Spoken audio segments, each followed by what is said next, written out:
नमस्कार साथियों, आप सभी का स्वागत है उमंग क्लासेस बड़ी सादरी यूट्यूब चैनल पर। यदि आप भी शिक्षक भर्ती परीक्षाओं की तैयारी कर रहे हैं तो उमंग क्लासेस बड़ी सादरी यूट्यूब चैनल को सब्सक्राइब कीजिए। हम लेकर आए हैं आपके लिए शिक्षा मनोविज्ञान से संबंधित प्रीवियस ईयर क्वेश्चंस। ठीक है, तो वीडियो को अंत तक देखिए और अपने एग्ज़ाम की तैयारी को बेहतर से बेहतरीन बनाइए।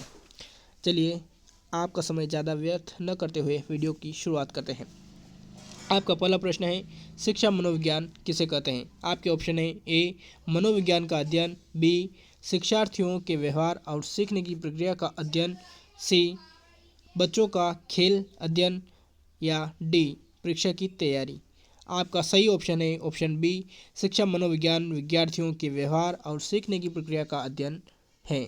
ठीक है, आपका अगला प्रश्न है, शिक्षा मनोविज्ञान का मुख्य उद्देश्य क्या है? आपके ऑप्शन है ए बच्चों को परीक्षा में टॉप कराना, बी शिक्षकों को शिक्षण प्रक्रिया को समझने और सुधारने में मदद करना, सी केवल मानसिक स्वास्थ्य देखना या डी शिक्षकों की छुट्टियों का निर्धारण करना।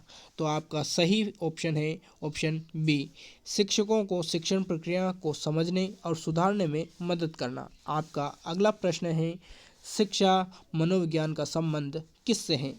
आपके ऑप्शन है ए केवल शिक्षकों से, बी केवल छात्रों से या सी शिक्षकों और छात्रों दोनों से, डी केवल माता पिता से। तो आपका सही ऑप्शन है ऑप्शन सी शिक्षा मनोविज्ञान का संबंध शिक्षकों और छात्रों दोनों से है। आपका अगला सवाल है, शिक्षा मनोविज्ञान के अंतर्गत किसका अध्ययन किया जाता है? आपके ऑप्शन है ए छात्रों के सीखने की शैली का, ऑप्शन बी मौसम विज्ञान का, ऑप्शन सी खेल प्रतियोगिताओं का या ऑप्शन डी आर्थिक नीतियों का। तो आपका सही ऑप्शन है ऑप्शन ए छात्रों के सीखने की शैली का शिक्षा मनोविज्ञान के अंतर्गत अध्ययन किया जाता है। आपका अगला सवाल है, शिक्षा मनोविज्ञान का प्रयोग मुख्यतः कहाँ होता है? आपके ऑप्शन है ए उद्योगों में, ऑप्शन बी विद्यालय और शिक्षण संस्थानों में या फिर सी रेलवे स्टेशन पर, डी अस्पताल में। तो आपका सही ऑप्शन है ऑप्शन बी विद्यालयों और शिक्षण संस्थानों में शिक्षा मनोविज्ञान का प्रयोग होता है। आपका अगला सवाल है, शिक्षा मनोविज्ञान से शिक्षक क्या समझ सकते हैं? आपके ऑप्शन है ए बच्चों की शिक्षा और व्यवहार को बेहतर तरीके से समझना, ऑप्शन बी केवल परीक्षा परिणाम सुधारना, ऑप्शन सी केवल पाठ्यक्रम तैयार करना, ऑप्शन डी बच्चों का खेल आयोजित करना। आपका सही आंसर है ऑप्शन ए बच्चों की शिक्षा और व्यवहार को बेहतर तरीके से समझना। आपका अगला सवाल है, शिक्षा मनोविज्ञान किसके विकास में मदद करता है? आपके ऑप्शन है ए केवल बच्चों के मानसिक विकास में या फिर ऑप्शन बी केवल शिक्षकों के शिक्षण कौशल में या फिर सी बच्चों और शिक्षकों दोनों के विकास में या फिर ऑप्शन डी केवल प्रशासनिक कार्य में। इस प्रश्न का सही ऑप्शन है ऑप्शन सी बच्चों और शिक्षकों दोनों के विकास में शिक्षा मनोविज्ञान मदद करता है। आपका अगला सवाल है, कौन सा तत्व शिक्षा मनोविज्ञान में सबसे महत्वपूर्ण माना जाता है? आपके ऑप्शन है ऑप्शन ए शिक्षण की सामग्री, ऑप्शन बी छात्र का मनोविज्ञान, ऑप्शन सी शिक्षक का कपड़ा, ऑप्शन डी स्कूल की इमारत। तो आपका सबसे महत्वपूर्ण जो तत्व है शिक्षा मनोविज्ञान में वह है ऑप्शन बी छात्र का जो मनोविज्ञान है वह सबसे महत्वपूर्ण है। आपका अगला सवाल है, शिक्षा मनोविज्ञान किसे बेहतर बनाने में सहायक है? आपके ऑप्शन है ए शिक्षण की रणनीतियाँ, ऑप्शन बी केवल विद्यालय का प्रबंधन, ऑप्शन सी केवल परीक्षाओं का पैटर्न, ऑप्शन डी केवल पुस्तकें।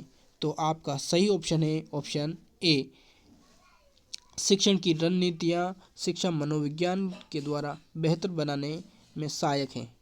आपका अगला सवाल है, शिक्षार्थियों के सीखने की प्रक्रिया को समझने के लिए कौन सा अध्ययन किया जाता है? आपके ऑप्शन है ए शैक्षिक मूल्यांकन, ऑप्शन बी शिक्षा मनोविज्ञान, ऑप्शन सी भूगोल अध्ययन, ऑप्शन डी इतिहास अध्ययन। आपका सही ऑप्शन है ऑप्शन बी, शिक्षा मनोविज्ञान का अध्ययन किया जाता है विद्यार्थियों के सीखने की प्रक्रिया को समझने के लिए। आपका अगला सवाल है, शिक्षा मनोविज्ञान में छात्रों के कौन से पहलुओं पर ध्यान दिया जाता है। आपके ऑप्शन है ए केवल शारीरिक स्वास्थ्य पर, ऑप्शन बी केवल सामाजिक स्थिति पर, ऑप्शन सी मानसिक भावनात्मक और सामाजिक विकास पर, ऑप्शन डी केवल आर्थिक स्थिति पर। तो शिक्षा मनोविज्ञान में छात्रों के मानसिक भावनात्मक और सामाजिक विकास के पहलुओं पर ध्यान दिया जाता है। आपका अगला प्रश्न है, शिक्षा मनोविज्ञान किसके व्यवहार को समझने में मदद करता है। आपके ऑप्शन है ए केवल शिक्षकों के व्यवहार को, ऑप्शन बी केवल छात्रों के व्यवहार को, या फिर ऑप्शन सी शिक्षकों और छात्रों दोनों के व्यवहार को, या फिर डी केवल माता पिता के व्यवहार को। तो शिक्षा मनोविज्ञान शिक्षकों और छात्रों के दोनों के व्यवहार को समझने में मदद करता है। तो इसका सही आंसर होगा ऑप्शन सी। आगे बढ़ते हैं, अगला प्रश्न है, शिक्षा मनोविज्ञान से शिक्षक को क्या लाभ होता है। आपके ऑप्शन है ए बच्चों की समस्याओं को पहचानना और समाधान करना, बी बच्चों को खेल सिखाना, सी केवल परीक्षा तैयार करना, डी स्कूल की सफाई करना। तो आपका सही ऑप्शन है ऑप्शन ए बच्चों की समस्याओं को पहचानना और समाधान करना। शिक्षा मनोविज्ञान से शिक्षक का यही सबसे महत्वपूर्ण लाभ है। आपके अगला सवाल है, शिक्षा मनोविज्ञान का इतिहास कब से शुरू हुआ माना जाता है। आपके ऑप्शन है ऑप्शन ए प्राचीन भारत में, ऑप्शन बी 19वीं शताब्दी में, ऑप्शन सी 21वीं शताब्दी में, या फिर ऑप्शन डी मध्यकाल में। तो जो शिक्षा मनोविज्ञान है इसका इतिहास 19वीं शताब्दी से शुरू हुआ माना जाता है। आपका अगला सवाल है, शिक्षा मनोविज्ञान का मुख्य केंद्र क्या है। ये आपका ऑप्शन है ए शिक्षक, बी विद्यार्थी, सी स्कूल भवन, या फिर डी पाठ्यक्रम। तो आपका सही उत्तर होगा ऑप्शन बी विद्यार्थी। शिक्षा मनोविज्ञान में विद्यार्थी को केंद्र में रख कर ही बाकी जो पाठ्यक्रम है और शिक्षक हैं ये इसके इर्द गिर्द घूमते रहते हैं। तो साथियों, कैसा लगा हमारा यह वीडियो।